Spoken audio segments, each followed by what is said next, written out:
Alright, no one tells you this before you move to Australia, but you don't just swap what countries you live in, you delete random bits of your past life. Genuinely. One day you're absolutely fine, and then the next you're in floods of tears because you can't go to M&S food court. And it's never the obvious things, it's the bizarre little moments where your British brain goes off script and you start getting nostalgia for things you didn't even know you liked. So today I'm going over the 7 things that I miss personally about the UK since having moved to Australia. And I promise you, once you hear them, you might even start noticing a few things of your own. Let's jump into number 1. And it's really important I mention this is just my personal experience of being a British actor, rebuilding my life here in Australia. I'm married to an Aussie and I adore the Australian culture, and I would never ever dream of pushing my British culture onto other people. Number 1, getting a response when I say to an Aussie, "You alright?" Just for a bit of context, if one Brit says to another, "You alright?" Promise this isn't a setup for a joke. The other person will either reply, "You alright?"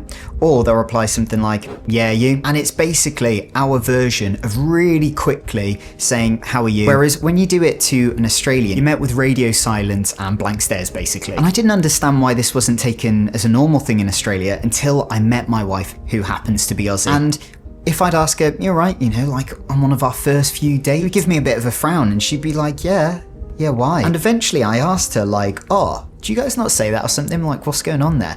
And she basically told me that when you say "you're right" to an Australian, they think that there's something wrong with them. They think that you're saying like there's a problem with you, there's something wrong, or like a medical diagnosis. And so as soon as I learned that, it clicked. Such a big part of British culture that you don't even realise it. And you might say to me, "Sam, well, why don't you just stop saying it? Why don't you just say, 'How are you?' or whatever?" And the truth is, I can't stop. And I know it sounds ridiculous. I know it sounds like an excuse, but it seems to be so ingrained into me, as I've done it ever since I was a boy for the last 25 years of my life, that trying to lose that part of me, it's really difficult. I am getting better, but it's really hard. So I am somewhat missing the British shorthand versions of conversation, which I would normally be able to use, but here it just gets lost. I have to be quite intentional and I really have to think hard about some things, but that's okay. And by the way, if this video gets over 25,000 likes, I will go into the outback and I will film a whole heap of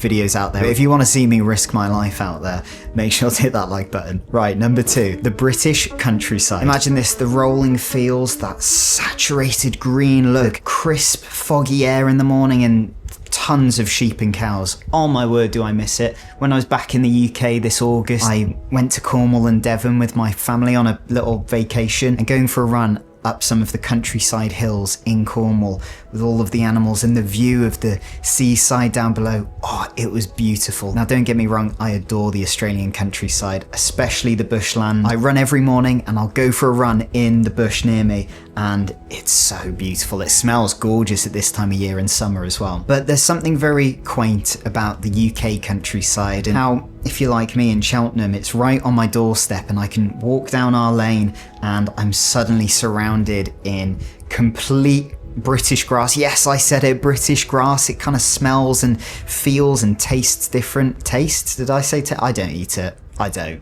Promise.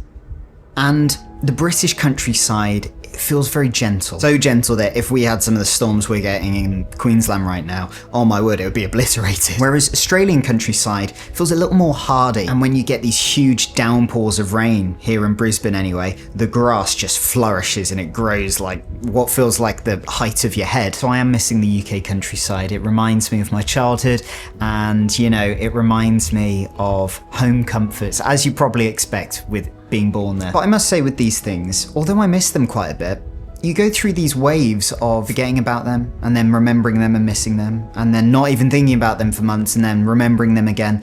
And that's okay, that's kind of how it works. Number 3, a bit of good old whinging. Now I know the stereotype in Australia about British people is that us Poms, we're always whinging. And to be fair, it can be said that there are a few people back in the UK that's absolutely true. But a lot of Brits who have quite a positive, optimistic outlook, we do a bit of whinging, right? Because it's part of our very dry humour. When we're whinging about something, it's more to create rapport and a bit of banter with the other person, like especially if they get it. And also a lot of British people, when they are complaining, they're actually not really that upset, or they might not be bothered at all. It's just because we think it's kind of funny and we kind of have fun with it. And not to take it too deep, but a bit of whinging for a British person is kind of like a way to decompress, kind of a way to get some of the bad energy out of the day. It's not to sort of bog someone down. Just a quick one, I noticed on my analytics the other day that over 87% of you who regularly watch these videos aren't yet subscribed. So if you are enjoying this, consider hitting that subscribe button. It helps me to keep these videos coming.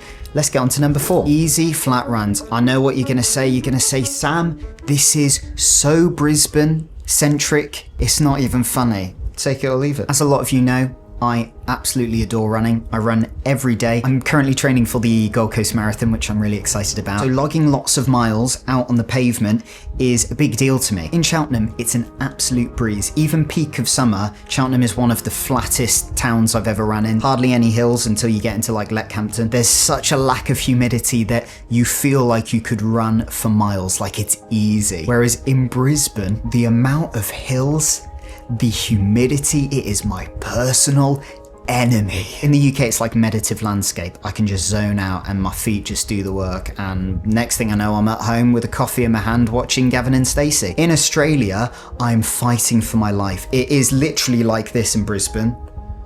One hill after the other. And we're not just talking like little mounds like you would get in normal town or city terrain. We're talking full-on steep hills. And right now it's summer in Australia. The last couple of weeks I've been coming back home, Maddie will look at me and she'll be like, you're right, but not like in the hello way, in the are you actually okay? And I'm saying to her, I'm just not enjoying running right now. I'm really not. But you'd be glad to know I'm acclimatizing to this weather. It's getting easier, but who cares? I'm in Australia, how can I complain? But running back in the UK, it's like my thinking time.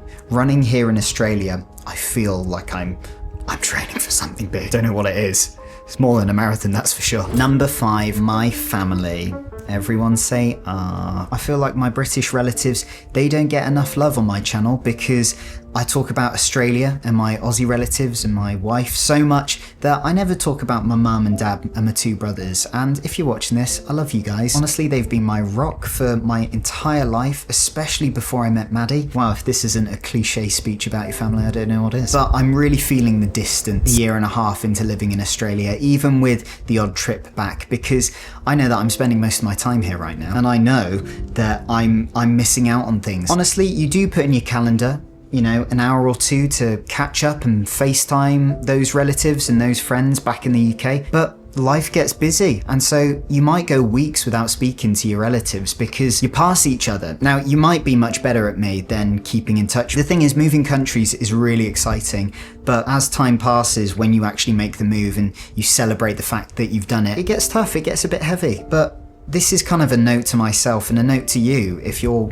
in a similar position or are going to be. If you can't fit in that half an hour to 60-minute FaceTime or Zoom call, then just send them a photo. Just send them a little message telling them you love them. And I don't think a lot of people will tell you this, but loving 2 groups of people from 2 different places and longing to be back in that other place sometimes, there's something beautiful about that. Some people look at it as a burden, and I think it's actually a blessing. Also, if you want some of the cozy behind the scenes and the stories that don't get shared to this channel, then sign up to my free weekly newsletter and it should give you that little creative spark that you need for the week ahead. You can either scan that QR code there or it's in a link in the description below. Number 6, a cold Christmas. Now, all my South Australia, Tasmania, and even Melbourne people, you're probably watching this and going, oh, we've had quite drizzly weather. It's actually been a bit chilly on some days. But in Brisbane, and I know I always talk about Brisbane in these videos, but I keep forgetting it's even December. And I knew this was coming. I knew it was. I'm starting to miss that cold UK Christmas feeling. I know I've complained in the past about the UK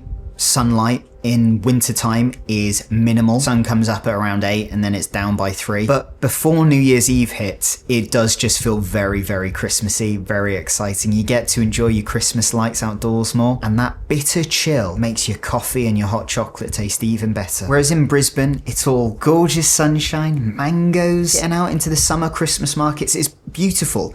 I can't complain about how gorgeous it is here. I really can't, even though I'm absolutely sweating right now. But for the last 25 years of my life, I've been brought up on every Christmas being cold, chilly winter where you can see your breath outside, put on your woolly socks and have the blanket on with all the central heating on in your house and you're watching the holiday. Oh, I do miss that. And I just feel very summer vibes here. Yeah, I'm missing that very quintessentially British cold Christmas. Number 7, a bit of over politeness. Now, with us Brits, you know, even with a stranger, we'll be like, oh, sorry, hiya, mate, you all right? How you doing? Hiya. Oh, no, you first. Yeah, no, oh, good. Oh, bye. Million byes on the phone before you hang up. Bye. Or like all the kisses at the end of a text message, even if it's to your dad. We do it. We all do it. And I know I've mentioned in the past that if you don't do it, you risk a bit of social judgment from that British person. But a lot of the reasons we're overly polite is because you want to make that person kind of feel safe and loved and cared for. And that's why we say bye at the end of a phone call a million times. And don't get me wrong, Australians are some of the most welcoming and lovely and kind people. Why do you think I married an Australian? She's like one of the kindest people I've ever met. But there's these tiny little nuances and, you know, silly oversaying things and words that we do that I have missed hearing. It's not wanting Australians to, you know, match the culture I'm from. That would be awful if I came into someone else's country and said, you be like me. That's not what it is at all. It's just missing that sort of atmosphere around me. Whereas in Australia, it's more upfront. It's more blunt, really. It's like, open the door, cheers, mate. No workers, and it's done. In the UK, it's like, oh, after you, no, sure, yeah, oh yeah, cheers, mate. All right, yeah, see you later, mate. Yeah, cheers. And look, it might sound ridiculous, depending on where you're from. It might sound absolutely absurd. It might sound exhausting. Truth be told, it is exhausting, but I love it. And I miss it. It's like a tiny social hug. It's like verbal comfort food. But you know what? I trade all of these things for Australia. Well, everything apart from my family, of course. I'm not inhumane. But anyway, Australia has become my home. The UK is very much still my home. Oh my word, it always will be my home. But so is Australia now. And missing these things, they're completely human. And this list proves that moving countries is a form of growth, but also that, you know, there are going to be some tough times. But remember, when you move countries, you don't lose who you are. You just expand where you belong to a little bit more. So if you want to keep the adventure going, don't click away yet. Go watch this video here, all about the 9 lies us Brits are told about Australia growing up there. Click that, I'll see you over there and see you in the next one. Cheers, bye.